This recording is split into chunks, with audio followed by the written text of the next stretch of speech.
2-3 saves where, the shooters were probably expecting the puck to be in the back of the net. He's battling, he's competing. He's worked hard all year. It hasn't been the easiest for him, but he's been giving us a chance every night. So he's playing some really good hockey. This thing working? Good? It's good. Now I don't have to talk so loud.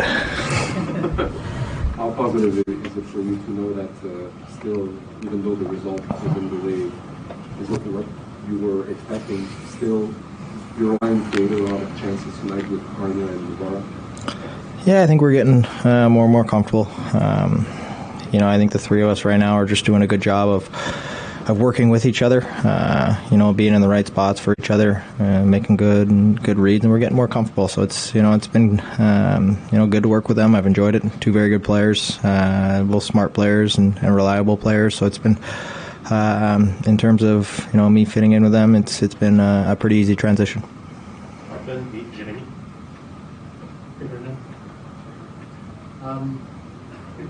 Marty talked about you recently trying to, use the word rewire your game. This morning he was talking about Josh Anderson in much the same terms, so he's trying to get him to adapt his game a little bit, evolve it. You play similar styles, in terms of just straight ahead, go to the net, power forward kind of games. I know you said it's not a big adjustment, but how does that process work with this coach in particular? And what is it from a day-to-day basis of just making those little adjustments to a game that you play pretty consistently, and him as well? Yeah, well, I think I can probably speak for Andy as well. Really, our whole you say careers, but going back to minor hockey, you've just been told the same things and you have to do the same things. And there's areas where, we're both smart enough players to be able to kind of expand the way the game's changing. There's just ways that we can make it a little bit easier on ourselves. And it's, it's not like we have to change our identities as a player. We still have to do the things that got us to the National Hockey League, but there's little things throughout the game that are just going to, make us more productive. And a lot of it is offensively. And Marty's a guy that, Hall of Fame career. He's when he speaks, you listen. He's got a lot of really unique ideas, and especially for me, he was a smaller guy who competed. He was in those tough areas, but he also found a lot of ways to get out of those tough areas and make it a little bit easier on himself. And so you're all ears. You're open to listen, and it's not.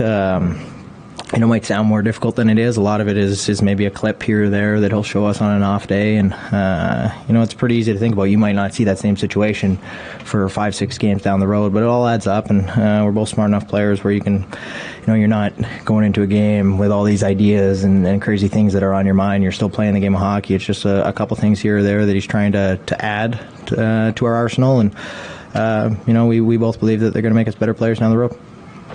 Jay? Brandon, I know the results right now are not what's most important. It's the process and everything you guys are working on. But what are the one or two things maybe that you're seeing right now from this team, even on nights where you have a loss, that excite you already for projecting to next year? I think, for me, the exciting part is, I've got to meet and see a lot of new players that I wasn't aware of, coming into the season. A lot of guys that have stepped up, and you can see their potential, and you can see how they're going to fit in going in long term. And, they're being forced to play some pretty tough minutes, some big minutes against some of the best players in the world right now, especially the young guys on the back end. And we've had some guys step up here, and you can see how these young players are going to progress. And it gives you hope going forward that these players are going to continue to grow, continue to get better, and they're going to help us even more going forward here. Sorry. No problem. Brendan, this crowd can be very tough, but now it's chanting. It seems like they're having the time of their life. Are you surprised to hear that right now? I don't know. And I've kind of been meaning to talk about this for a while. Even when we were going through really tough times this year, walking around the city, going to restaurants, people stop you on the street. It was nothing but positive all year. I haven't had any any negative things come their way, I think people have a little bit of a different perspective because there's the online chatter that people see and but that's not the majority of fans. The majority of fans just want to come and be entertained. I think right now we're playing an entertaining style of hockey. For us as players, our goal is to win hockey games, and we feel like we're growing, and it's going to be a process going there. But the fans have been supportive all year. So if you ask them, I'm surprised, no. But we definitely appreciate it. It's something that we've been through a lot this year as a group. It definitely hasn't been the easiest for us, but the support we've got around the city and here at the Bell Center, them being back in the building is it's something we definitely can't complain about and something we really appreciate. Last one.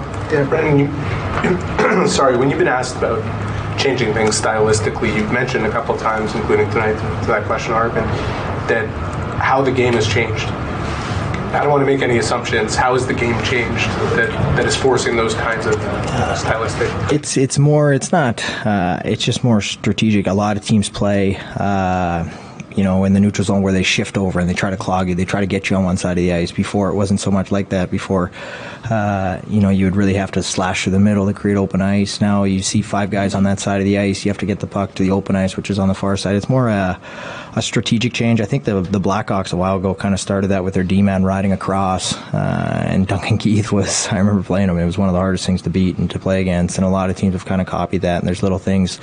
In the D zone, a lot of teams swarm, and same thing, 5 guys on the same side of the ice, where the open ice is out there and behind. And as if you're trying to create offense, you're always just trying to find the open ice and the open pockets, and those are things that you just see little shifts in style, and it's happened from decade to decade, and that's just what it is right now. Where teams are aggressive. They try to push you on one side of the ice, funnel you into an area, and have 5 guys and really outnumber you in there. So offensively, you try to counter that, and right now it just seems stylistically, I don't know if that's the proper word, but that's what a lot of teams do.